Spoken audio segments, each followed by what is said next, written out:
Assalamualaikum warahmatullahi wabarakatuh. Nama saya Setia Fursana dari Prodi Tasawuf dan Psikoterapi semester 7. Di sini saya akan menjelaskan tentang kitab-kitab tasawuf di pesantren. Kitab tasawuf, kata kitab berasal dari bahasa Arab yang artinya atau pengertian lain mengatakan bahwa kitab adalah wahyu Tuhan yang dibukukan. Kitab merupakan istilah khusus digunakan untuk menyebut karya tulis bidang keagamaan yang ditulis dengan tulisan Arab. Sebutan ini membedakan dengan karya tulis pada umumnya yang ditulis dengan huruf selain Arab yang disebut buku. Sedangkan kitab tasawuf adalah upaya mendekatkan diri kepada Tuhan dengan sedekat-dekatnya, bahkan menyentuhkan diri dengan Tuhan melalui jalan pembersihan rohani dan sifat tercela. Jadi, kitab tasawuf adalah kitab yang memuat tentang adab seorang murid kepada guru atau hamba Tuhan, kepada Tuhannya, penaatan hati, mengendalikan hawa nafsu dan amalan-amalan dalam upaya mendekatkan diri kepada Allah. Kitab-kitab tasawuf di pesantren yang pertama yaitu kitab kuning. Kitab kuning dapat dibagi menjadi 3 dalam bentuk ringkisan yang hanya menyajikan pokok-pokok masalah, baik muncul dalam bentuk nadom, itu syair, atau dalam bentuk ulasan biasa. Kitab yang membawakan uraian panjang lebar banyak mengajikan argumentasi dan banyak mengutip pendapat ulama dengan hujahnya masing-masing. Kitab yang menyajikan materi dengan tidak terlalu singkat dan tidak terlalu leluasa. Secara garis besar, kitab-kitab kuning yang diajarkan di pesantren digolongkan ke dalam jenis cabang ilmu pengetahuan agama Islam. Yang pertama yaitu nahwu dan sorof, yang dua fiqh, yang ketiga usul fiqh, keempat hadis, kelima tafsir, 6 tauhid, 7 tasawuf dan etika. Dan 8 cabang-cabang lainnya seperti sejarah dan balaghah. Yang kedua, Al-Hikam. Al-Hikam adalah suatu kitab tentang tasawuf yang ditulis oleh Ibnu Athaillah yang wafat pada tahun 709 Hijriah, yang sanadnya dari Abul Fadil Ahmad bin Muhammad bin Abdul Karim bin Abdurrahman bin Abdullah bin Ahmad bin Isa bin Al-Husayn bin Atta Allah Al-Iskandari, merupakan kitab yang mantap ajaran tauhidnya sehingga terlihat nyata bahwa ia sebagai ilmu laduni dan rahasia Sang Maha Agung. Yang ketiga yaitu Ihya Ulumuddin. Kitab ini berisi tentang ilmu-ilmu agama yang akan menuntut umat Islam tidak berorientasi pada kehidupan dunia belaka, akan tetapi kehidupan akhirat yang lebih utama seperti penyucian jiwa, yakni menyeru kepada kebersihan jiwa dalam beragama.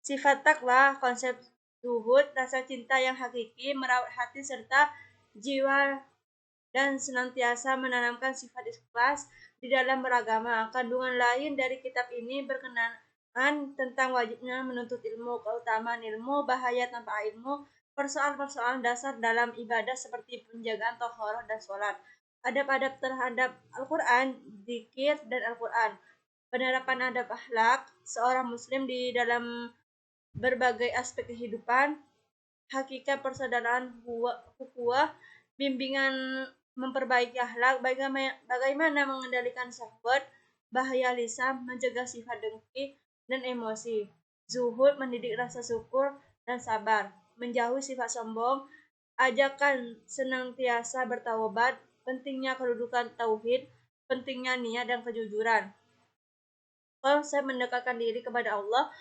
tafakur, mengingat mati dan rahmat Allah, dan mencintai Rasulullah. Yang keempat, Kasyif Al-Mahjub. Kasyif Al-Mahjub adalah salah satu kitab tertua tentang tasawuf yang ditulis oleh Syekh Al-Hujwiri yang bernama lengkap Syekh Syekh Hasan Ali bin Utsman bin Ali Al-Ghazawi Al-Julabi Al-Hujawiri lahir di Ganza, Afghanistan. Sepintas kitab ini tergolong sederhana jika dilihat dari daftar isinya.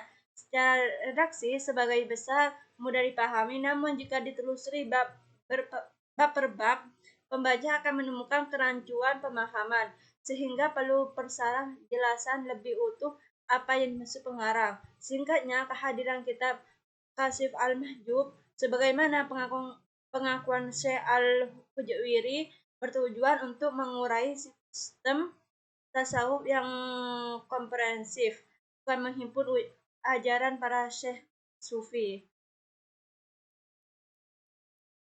Yang kelima, Masnawi Maknawi. Masnawi Maknawi adalah salah satu karya terbesar Jalailuddin Rumi.